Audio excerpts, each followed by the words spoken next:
Good evening and welcome back to another episode of The Longing. Today we are going to be continuing to read Thus Spoke Zarathustra, Volume 3. So, let's get going. Why wentest thou not into the forest, or why didst thou not till the ground? Is the sea not full of green islands?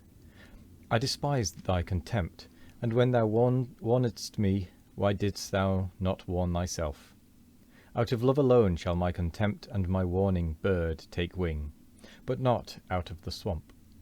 They call thee mine ape, thou foaming fool, but I call thee my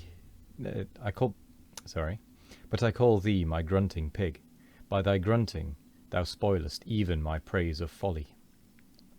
What was it that first made thee grunt? Because no one sufficiently flattered thee.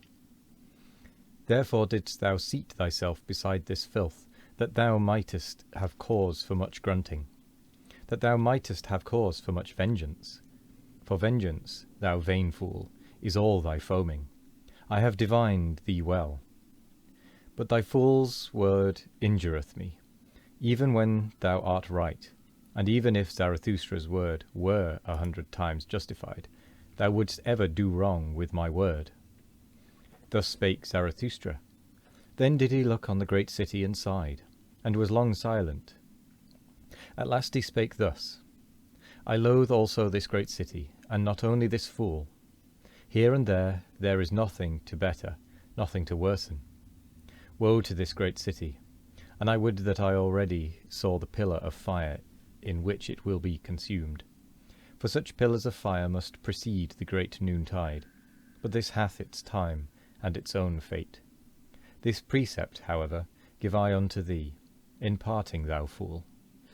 Where one can no longer love, there should one pass by.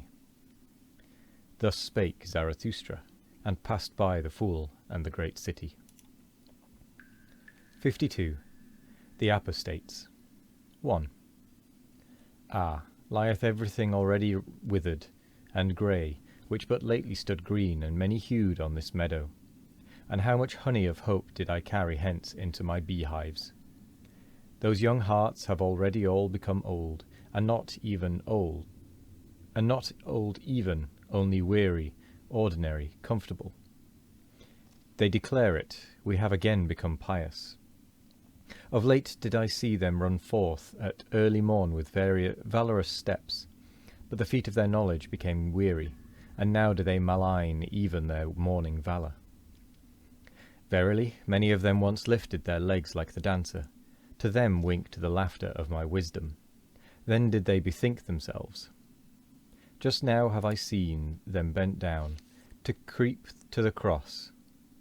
Around light and liberty did they once flutter like gnats and young poets. A little older, a little colder, and already they are mystifiers, and mumblers and mollycoddlers. Did perhaps their hearts despond, because lonesomeness had swallowed me like a whale? Did their ear perhaps hearken, yearningly long for me in vain, and for my trumpet notes and herald calls? Ah, ever are there but few of those whose hearts have persistent courage and exuberance, and in such remaineth also the spirit patient. The rest, however, are cowardly. The rest, these are always the great majority, the commonplace, the superfluous, the far too many. Those all are cowardly. Him who is of my type will also the experiences of my type meet on the way, so that his first companions must be corpses and buffoons. His second companions, however, they will call themselves his believers, will be a living host with much love, much folly, much unbearded veneration. To those believers shall he who is of my type among men not bind his heart. In those springtimes and many-hued meadows shall he not believe, who knoweth the fickly faint-hearted human species. Could they do otherwise, then would they also will otherwise. The half and half spoil every whole. That leaves become withered. What is there to lament about that? Let them go and fall away, O Zarathustra, and do not lament. Better even to blow amongst them with rustling winds. Blow amongst those leaves, O Zarathustra, that everything withered may run away from thee the faster. 2. We have again become pious, so do those apostates confess, and some of them are still too pusillanimous thus to confess. Unto them I look into the eye, before them I say it unto their face, and unto the blush on their cheeks. Ye are those who again pray. It is, however, a shame to pray, not for all, but for thee, and me, and whoever hath his conscience in his head. For thee it is a shame to pray. Thou knowest it well, the faint-hearted devil in thee, which would fain fold its arms, and place its hands in its bosom, and take it easier. This faint-hearted devil persuadeth thee that there is a God. Thereby, however, dost thou belong to the light-dreading type, to whom light never permitteth repose. Now must thou daily thrust thy head deeper into obscurity and vapour. And verily thou choosest the hour well, for just now do the nocturnal birds again fly abroad. The hour hath come for all light-dreading people, the vesper hour and leisure hour, when they do not take leisure. I hear it and smell it. It hath come, their hour for hunt and procession. Not indeed for a wild hunt, but for a tame, lame, snuffling, soft-treaders, soft prayers hunt. For a hunt after susceptible simpletons, and all mousetraps for the heart have again been set. And whenever I lift a curtain, a night moth rusheth out of it. Did it perhaps squat there along with another night moth? For everywhere do I smell small concealed communities, and wherever there are closets, there are new devotees therein, and the atmosphere of devotees.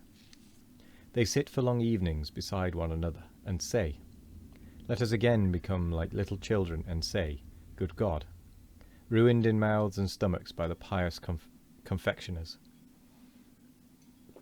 Or they look for long evenings at a crafty lurking cross-spider, that preacheth prudence to the spiders themselves, and teacheth that under crosses it is good for cobweb spinning.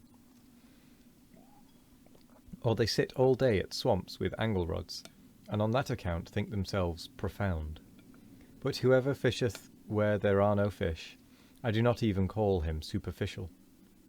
Or they learn in godly gay style to play the harp with a hymn poet, who would fain harp himself into the heart of young girls, for he hath tired of old girls and their praises.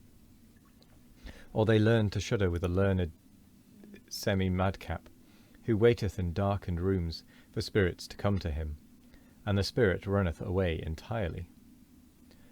Or they listen to an old roving howl and growl piper, who hath learnt from the sad winds the sadness of sounds. Now pipeth he as the wind, and preacheth sadness in sad strains. And some of them have even become night watchmen. They know how to blow horns, and go about at night and awaken old things which have long fallen asleep. 5 words about old things did I hear yesternight at the garden wall. They came from such old sorrowful arid night watchmen. For a father he careth not sufficiently for his children. Human fathers do this better. He is too old. He now careth no more for his children, answered the other night watchman. Hath he then children? No one can prove it unless he himself prove it. I have long wished that he would for once prove it thoroughly. Prove? As if he had ever proved anything. Proving is difficult to him. He layeth great stress on one's believing him. Ay, belief saveth him. Belief in him. That is the way with old people, so it is with us also. Thus spake to each other the 2 old night watchmen and light scarers, and tooted thereupon sorrowfully on their horns. So did it happen yesternight at the garden wall. To me, however, did the heart writhe with laughter, and was like to break. It knew not where to go, and sunk into the midriff. And with that, we come to the end of the 10 pages, and thus the end of the episode. So, I'm going to say thank you very much for joining me today. I hope you all have a wonderful morning, evening, afternoon, or night, no matter what time of day it is. I hope you all have a wonderful one of it. And as always, we'll be back tomorrow for more of The Longing. Goodbye.